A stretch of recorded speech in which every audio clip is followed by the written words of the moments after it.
سلجوقی سلطنت تھی، سلطان ملک شاہ، اس کا وزیر اعظم تھا نظام الملک،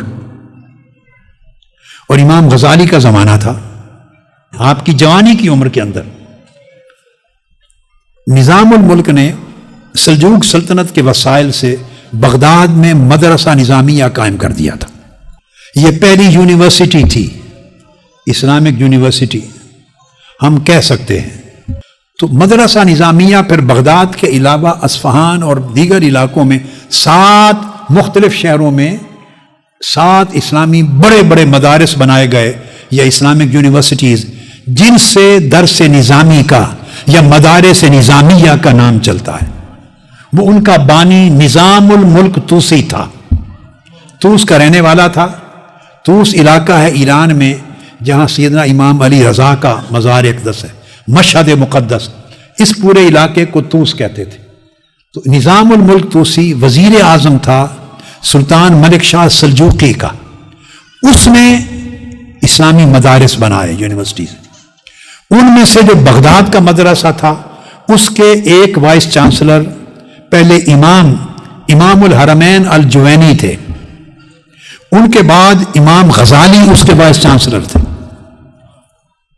پھر ان کو وہ اس طرف لے آیا، توس کی طرف۔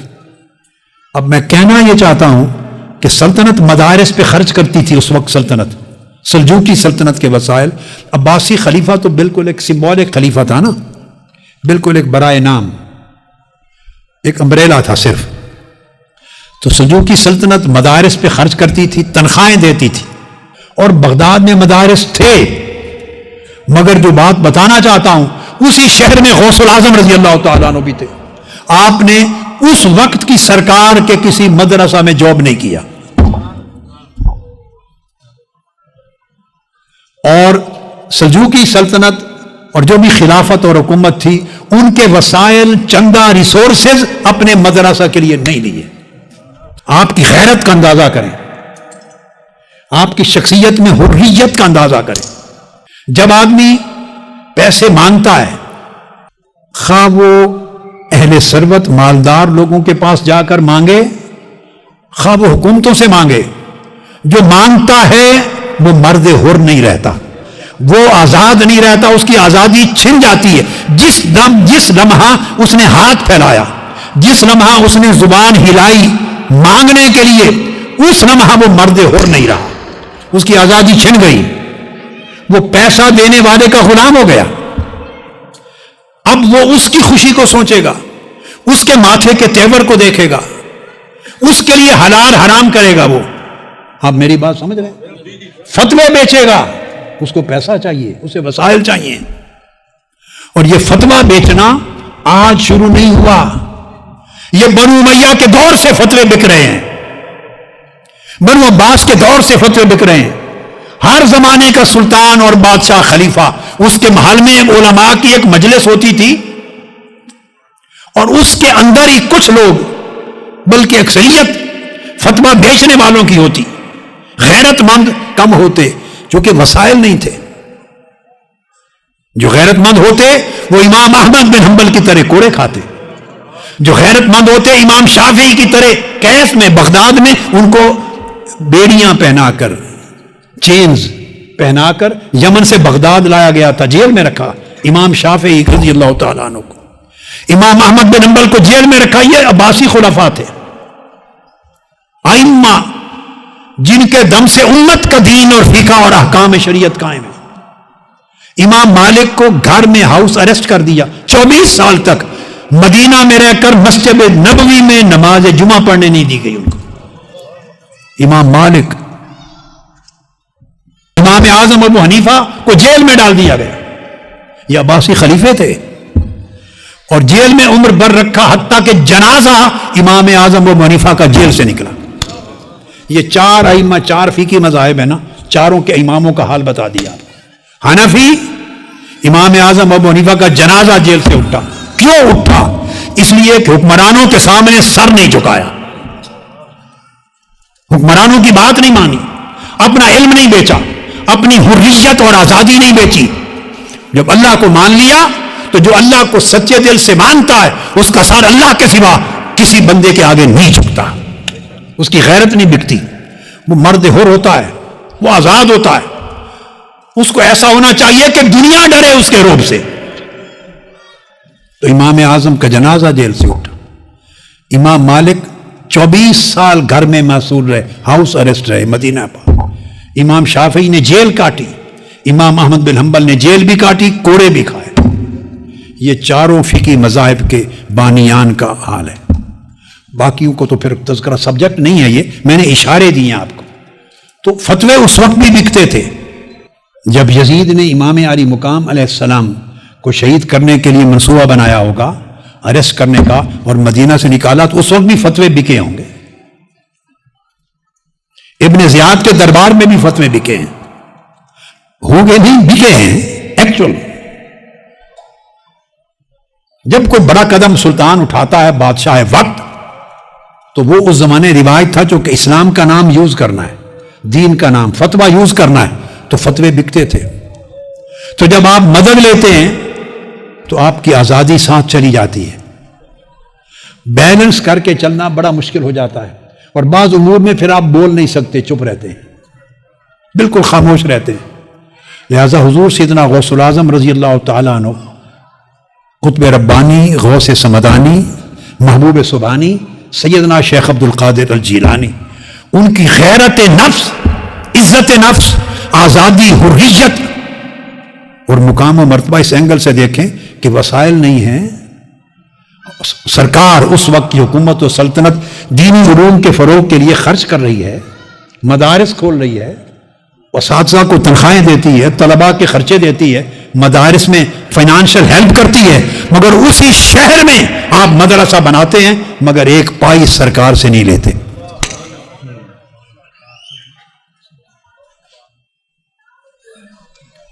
غوث اعظم اسی طرح تو نہیں بن گئے یوں۔ تو آپ نے پھر اپنا اوقاف بنایا، جو آپ کے شاگرد تھے، مریدین تھے، متوسلین تھے، معتقدین تھے، وہ اپنے پرائیویٹ ریسورسز، ذرائع دیتے، آپ نے ایک نظام وضع کیا، اور اس اپنے پرائیویٹ نظام کے ساتھ، ان ریسورسز کے ساتھ اپنا مدرسۃ الشیخ عبد القادر الجیلانی چلایا۔ اس سے اساتذہ کو تنخواہیں بھی دیتے، طلباء کا لنگر بھی ہوتا، رہائش بھی اور خرچات بھی ہوتے، اور توسیعات بھی ہوتی، توسیعات بھی اور تعمیرات بھی ہو رہی تھی، اور نشر خیر ہوتی، دعوت کا کام ہوتا، دین کی تبلیغ ہوتی، تجدید ہوتی، اور اشاعت ہوتی، اور تعلیم ہوتی، تدریس ہوتی، حتیٰ کہ اس کے ساتھ پھر رفاع عامہ کا کام کرتے۔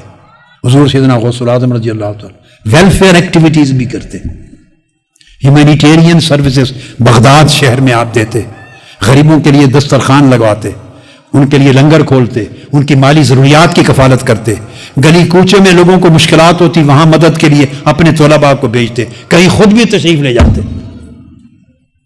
خلق خدا کی امداد کرتے۔ تو شخصیت انقلابی تھی، مزاج مجاہدانہ تھا، فکر میں تحرک تھا، فعال تھے۔ 33 برس آپ نے پڑھایا اور علماء پیدا کیے، اور یہ پڑھانے کا عمل 91 برس کی عمر تک آپ نے جاری رکھا۔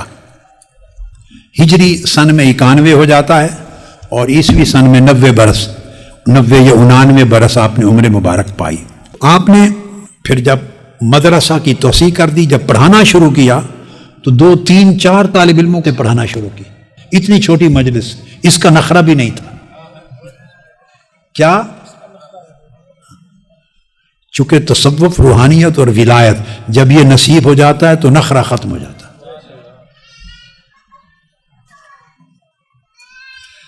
2 3 3 4 4 طلباء کو پڑھایا چھوٹی مجلس میں، اور پڑھاتے پڑھاتے واعظ و ارشاد کی مسند پہ فائز ہوئے۔ تو پھر ایک وقت وہ آیا کہ جب آپ واعظ فرماتے تو آپ کی مجلس میں 70,000 لوگ ہوتے تھے۔ 2 3 4 سامعین سے شروع کیا، اور 70,000 سامعین تک آپ کا حلقہ درس پہنچا۔ آپ اندازہ کر لیں، بغداد شریف کی ارد گرد کی گلیاں بھر جاتی ہوں گی۔ اور آپ کی کرامات میں سے یہ کرامت تھی، چونکہ لاؤڈ سپیکر تو تھا نہیں، لہذا جس طرح آواز پہلی صف میں بیٹھا آدمی سنتا تھا اسی طرح کی آواز آخری صف کا آدمی سنتا تھا.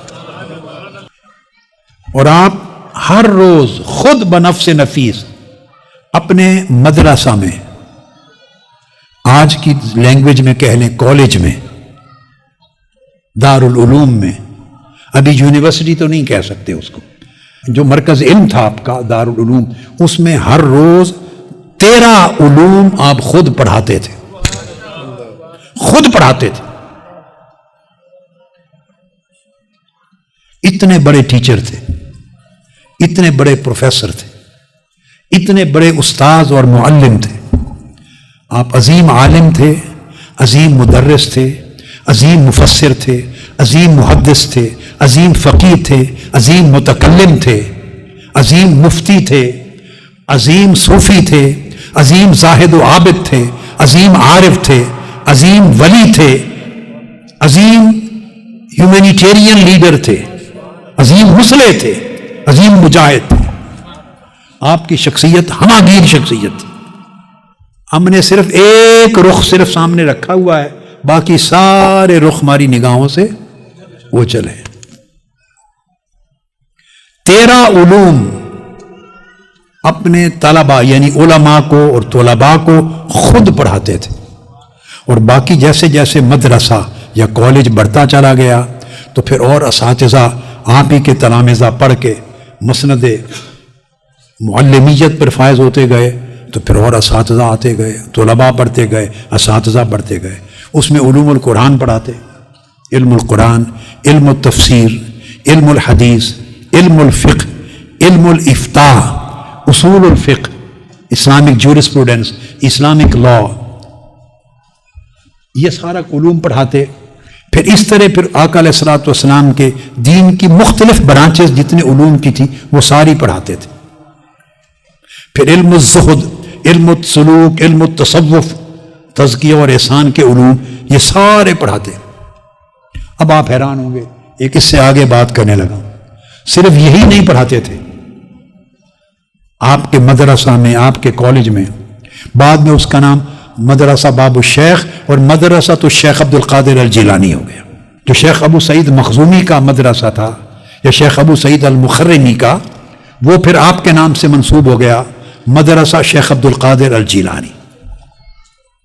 بعد میں آپ نے اس مدرسہ کے ساتھ توسیع کر کے ایک بڑی مسجد تعمیر کروائی، پھر ایک خانقاہ اور لنگر خانہ تعمیر کروایا، ہاسٹل بنوایا، خود ہاسٹل، رہائشی درسگاہ بنائی. تو مسجد تعمیر ہوئی. اس مسجد کے 7 بڑے بڑے گنبد تھے. بغداد شہر میں اس کو 7 گنبدوں والی مسجد کہا جاتا تھا. مسجد القباب السبع، 7 گنبدوں کی مسجد، جو معروف نام جامع شیخ عبد القادر الجیلانی. اور یہ وہ مدرسہ ہے اور مسجد جہاں اس وقت آپ کا مزار پاک ہے. پھر اس کا نام باب الشیخ ہو گیا. پہلے باب العز کہلاتا تھا علاقہ، اور توسیع ہوئی تو باب الشیخ ہو گیا اس محلے کا نام. اچھا، یہ تو علوم دینی تھے، شرعی، جو آپ پڑھاتے اور جو اس مدرسہ میں پڑھائے جاتے. ان کے علاوہ اسپیس سائنسز پڑھائی جاتی تھی. حضور سیدنا غوث العظم رضی اللہ تعالیٰ عنہ کے مدرسہ میں اسپیس سائنسز یہ پڑھائی جاتی تھی. آسٹرونومی پڑھائی جاتی تھی. اس مدرسہ کے اندر یہ علوم پڑھائے جاتے. جیالوجی پڑھائی جاتی تھی، زمین کے اندر جو کیا کیا ہوتے ہیں خزانے، جیالوجی پڑھائی جاتی، جیمالوجی پڑھائی جاتی، پتھروں کے علم سارے. اس کے علاوہ میں نے بتایا سوشیالوجی پڑھائی جاتی تھی. آپ کے مدرسہ باب الشیخ، مدرسہ شیخ عبد القادر الجیلانی. سائنس آف کانفلکٹ ریزولوشن پڑھائی جاتی. اگر لوگوں میں اختلاف ہو جائے، تنازع ہو جائے، اس کو پیسفلی ریزالو کیسے کرنا ہے، ڈسپیوٹ کو پیسفلی سیٹل کیسے کرنا ہے، یہ سبجیکٹ پڑھایا جاتا تھا. آپ جدیدیت دیکھیں. کبھی اس پرسپیکٹو میں کسی نے سوچا کہ غوث العظم شیخ عبد القادر جیلانی کون ہے اور کیا ہے؟ علم کے سارے چشمے آپ کے مرکز سے پھوٹتے تھے، دینی علوم کے بھی، دنیاوی علوم کے بھی. یہ سارے علوم وہاں پڑھائے جاتے. پھر مدرسہ جب بڑھ گیا، مسجد بنا دی، پھر ایک بہت بڑی لائبریری قائم کی، بہت بڑی لائبریری قائم کی۔ لاجیکل سائنسز پڑھائی جاتی تھی، منطق اور علم الکلام،